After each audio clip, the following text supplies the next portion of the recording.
aka the Business Fixer. So today we are talking about how that you as a service-based business can get clients consistently without wasting time or money. Now, one of the things that I know when I'm working with clients, and I know from personal experience, that marketing can sometimes feel like it's a game of chance, but it shouldn't do, okay? Now, I've seen it so many times where businesses have tried various tactics, like they've thrown money at ads, they've tried to do a bit of social media content, they've attended networking events, and they're just kind of hoping that something sticks. And I know, for example, when I first started running my law firm, that I was in a similar mentality. I didn't understand marketing in any way, shape, or form. I had a really comprehensive business plan, but I had a one-page marketing plan, and I didn't understand it. So I would do exactly that. I had a website. I had created social media pages. I was going to the networking, but it meant that I was getting inconsistent leads. I was getting inconsistent results. Now, don't get me wrong. Sometimes with those bits and pieces, I would get the odd client, but were they the right type of client? Was it a steady stream? No. So you need to make sure that you have the right marketing strategies in place to be able to get the right type of clients, right? Getting clients shouldn't be left to chance. You need to ensure you've got a structured, predictable system that attracts and converts the right people without wasting your time or money. So let's talk about how you can do that. Now, the first part, and this is something that I didn't understand, and now I go through in so much detail with my clients, right? Defining your ideal client, but being absolutely crystal clear with it, okay? Many businesses I see try to appeal to everyone, but that's a costly mistake, because basically appealing to everyone means you are appealing to no one. If your marketing speaks it to everyone, it can, as I said, you need to pinpoint exactly who your ideal client is, ensuring that all your messaging, marketing efforts, and service offerings are specifically tailored to attract and convert the right people. Now, sometimes when I have had conversations about the ideal client, people get very stuck on the fact that it has to be within a specific industry. I personally don't agree with that. Now, it might be that it's industry specific and that's your niche, but sometimes actually it's not. It's actually more to do with the core characteristics of your perfect client, right? So that's when, one of the things I do with my clients is I sit and look at, say, 5 clients that they've working with, and another that in terms of 5 clients that they love working with. And I look at some of the characteristics that not only relates to the personality traits of the business owner, but also in terms of, do look at the industry in which they operate in, because that you might see that there are certain industries that you really don't want to work with or that you love working with. How big is their business? What are the common challenges they're facing? Really kind of fully understanding these characteristics can help you really refine your ideal client and also help you craft a marketing message that resonates with them, right? You also need to go beyond the demographics and look at their buying behavior. So where do they go for information? What objections or concerns might they have in terms of for working with you, right? The more precisely you define your ideal client, the easier it becomes to creating your marketing campaigns that then speaks directly to them, because you're understanding the language that resonates with them. You're removing the guesswork. A lack of clarity on your ideal client, I promise you, leads to wasted marketing spend inconsistent messaging, and real difficulty in attracting quality leads. Your ideal client is the first port of call. And I hear so many people that turn around and say, oh, I've done my ideal client. In reality, they haven't. They've looked at it on a very surface level, but this is something that really needs considerable time and you need to go deep with. Okay. Next, one of the key things that you need to make sure that you stop doing is you need to stop selling services and start selling solutions. One of the biggest reasons marketing efforts fail is that businesses focus too much on what they do rather than how they help, right? Your potential clients are not searching for a service provider. They're searching for a solution to their specific problems. And I often talk about identifying the problems in which you solve. And again, this comes down to not only an external problem that you need solving, but the emotional side, which is the internal problem. That's the key. So instead of listing your services, reframe your messaging to highlight the transformation you provide, the feeling that you give. So for example, in relation to my business, rather than saying we offer business performance coaching, I could then turn around and say, struggling to scale your service-based business, we help you implement the right strategies to increase profitability and free up your time. Can you start to see here that there is an emotion, as in struggling? There is, in terms of a solution, talking about putting the right strategies. So I'm talking about the problem in terms of, the problem being struggling to scale, the struggling being the emotional part, the solution being that we put the right strategies to increase profitability and free up that time. You can hopefully then start to see the distinction, okay? The key is to address their pain points in a way that resonates with your ideal client. So if you don't know the challenges and you don't know the pain points that you've got, and this all comes back down to your ideal client, again, that framework, then you're not going to be able to actually put content out there that's going to resonate, right? Now, many businesses often struggle with that, with differentiation, right? And a compelling way in which you can stand out is by showcasing those client success stories, demonstrating the real world impact your solutions have had. That way, then, you're positioning your service as a solution that ensures your prospects see you as the answer to their problems, rather than just another service provider in a crowded market. Okay, the next thing, using content to answer your ideal client's questions, right? We all now have access to the internet. The internet has been a game changer when it comes to marketing, right? Now, where are your clients likely to, first of all, start searching for answers to their problems? They're going to go on Google, right? So what you want to do is make sure that you have got content that is going out, which is addressing the questions that your ideal clients have, right? If they don't find the answers from you, they'll potentially find them from your competitors.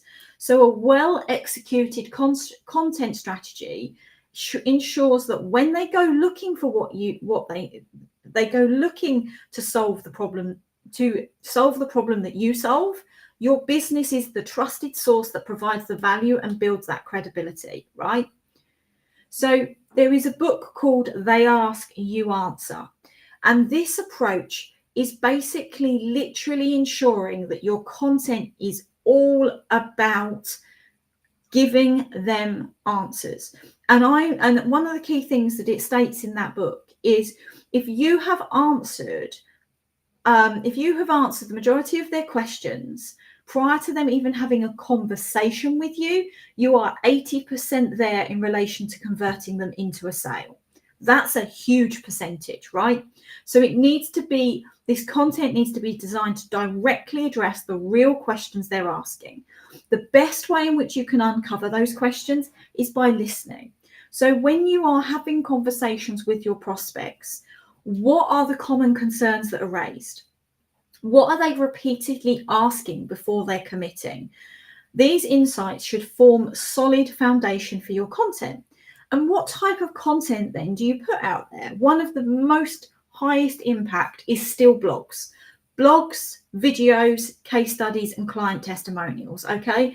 Because the blog post, will be on your website, and that if they're optimized for the purposes of SEO, search engine optimization, when people go into Google to ask a specific question, you are more likely to then appear in that search.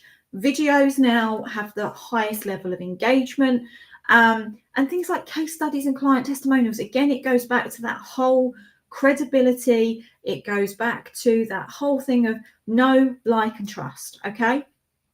Now, what sort of things should you be talking about in your blogs? They should be tackling topics such as how to fix common mistakes that your ideal client may make, right? And they need to be talking about, things like, for example, a law firm. What is the benefits of investing in professional help? What could happen if they don't get professional help, right? But content should go beyond just education. It should be guiding them towards action. You're not necessarily going to give everything away in your content, but it's got to be enough for them to be like, okay, that's given me enough of an answer, but now I need to get this fixed. Okay, I believe that you are the person that is going to fix this, and they will then take action, whether that's booking an initial call with you, etc. Now, what you need to do is create a simple, repeatable lead generation system. And many business owners fall into the trap of engaging in random acts of marketing. So, as I said at the very beginning, that could be sporadic social media posts, one-off campaigns, or inconsistent outreach. But this is where you need to have a structured lead generation system, that otherwise you will always have results that are unpredictable, right? So there are a number of key components in relation to a high-performing lead generation system. It's the initial attraction, it's the nurturing, and it's the conversion, okay? So one way in which you can start to attract is offering a compelling lead magnet. Your content is also about attraction in terms of the education, right? But your lead magnet is what is giving them something that's valuable, that encourages them to share their details with you, which goes far, far beyond that just initial touch point in relation to content. You want them to actually touch base with you. You want them to become a lead, right? So this could be a free guide, a webinar, a checklist, something that directly addresses a key pain point, right? And then once you've got their details, this is when you are starting the nurturing process. And this is a part of the process that is often completely is not done at all, right? So the most common way and the most, I think, a reliable way to nurture is through an email sequence. So I have 2 email sequences. I have one, which is what I call my who, what, why, how. And that is literally a 6-day sequence that introduces who I am, why I do what I do, how I do what I do, and so on and so forth, right? And it just kind of gets people to get a feel for who I am and how I can potentially help them. Then they go into what I call my long-term warming up sequence. Now, this sequence is literally, as it says, it's about the nurturing. And this is about giving value again. So giving hints and tips. You can potentially do a monthly newsletter, but it's all about nurturing. And the more touch points that you have, the more likely you're then going to convert them into an actual sale, right? Now, things like a well-designed email sequence that offers valuable insights while addressing those common objections helps move them towards, as I say, becoming a paying client, which is what you want, right? And then you kind of come to the conversion point, right? So this is where potentially in your nurturing sequence, you then have calls to action. So that is where it's about getting them to book a call with you. So you can then go through the actual sales process. The sales process itself is not what I'm particularly focusing on today. This is just about actually, you getting the clients getting the leads in the first place, right? The key thing to remember, personalization is also key. I recommend automating a lot of these processes, but you need to actually balance automation with personalizing direct outreach or live interactions. Ultimately, you want them on a call so you can have a real conversation, and it's not always about them clicking and buying online, which is great, but potentially for high value, they need to have a conversation with you, right? But this personalization will increase your conversion rates and strengthen your relationships with your potential clients, right? Again, one of the common mistakes that I frequently see is inconsistency. With marketing, it is better to be consistent than to be putting loads out and then disappear, right? So even if it's a case of you're doing 2 or 3 posts a week, or 1 post a week, or 1 post a day, don't try doing, every now and again you do a sporadic post here or there, because the key thing is you need to be posting regularly and engaging with your audience, right? So what often I see happens is, particularly when you start to get busy, so you start to get into this feast or famine approach where you are busy doing all the marketing to get those leads. Then you get those leads, you convert them, you're doing the client delivery, and you stop doing the marketing. So it's literally this feast or famine. That is never going to build the momentum for real growth. What you need to make sure is that your marketing remains consistent, regardless of the amount of leads and the client delivery you're doing, right? It's not about perfection. Now, sometimes I see so many people worrying about, artwork being perfect. It doesn't need to be perfect. It's just about getting it out there, okay? A consistent marketing, well executed marketing plan will outperform any elaborate but inconsistent strategy every single time, right? Many businesses overcomplicate their marketing. They believe in needing this perfect website, high production videos. No, actually, the thing that really gets people's attention is authenticity, right? So perfection doesn't always tie in with authenticity. So even if you are doing literally a reel where, like I do, I sit there with my phone and I just record. I have no, high level production videos. I just literally sit there and I try and help, like I'm doing now. I'm sitting in front of my laptop. I don't have a fancy camera. I don't even have a fancy mic. I'm just trying to help you guys, okay? The reality is that small regular efforts compound into significant results over time, right? So to maintain the consistency, businesses need to implement simple systems. So things like a content calendar, scheduled outreach, and batch creating content can help ensure that you're consistently putting those marketing efforts into good use, even during business periods. Start leveraging automation tools that remove some of the pressure. Like, for example, for my social media, I put it in a social media tool that literally schedules it, and it then goes out automatically, right? It will start to take that constant hands-on effort, right? Now, bear in mind, the inconsistency can damage trust and credibility. If a potential client sees that your business is active, providing that valuable insights and consistently engaging with your audience, they are far more likely to trust you when they're ready to invest in your services, right? So marketing doesn't have to feel like a gamble. You need to stop guessing and start attracting the right clients. With a clear client profile, solution-focused messaging, value-driven content, and a structured lead generation system, you will attract the right clients without the frustration. Now, I am going to be honest with you. Marketing does take testing and measuring. You are not just going to start putting content out there and get instant results, or results that, that in reality things are just going to all start to work straight away. You need to bear in mind that you will tweak it. There'll be you need to be looking at what content seems to be getting the engagement. What is it that, looking at your insights, so it is something that you have to be, it's not a one and done. This is something you are continuously working on throughout the life of your business. Now, if you need help in building your marketing strategy, and this is something that you feel like is not working properly for you, then I can potentially help look at where your strengths, where your weaknesses are, and give you suggestions on improvements through a free strategy session. Now, this isn't going to go mega deep.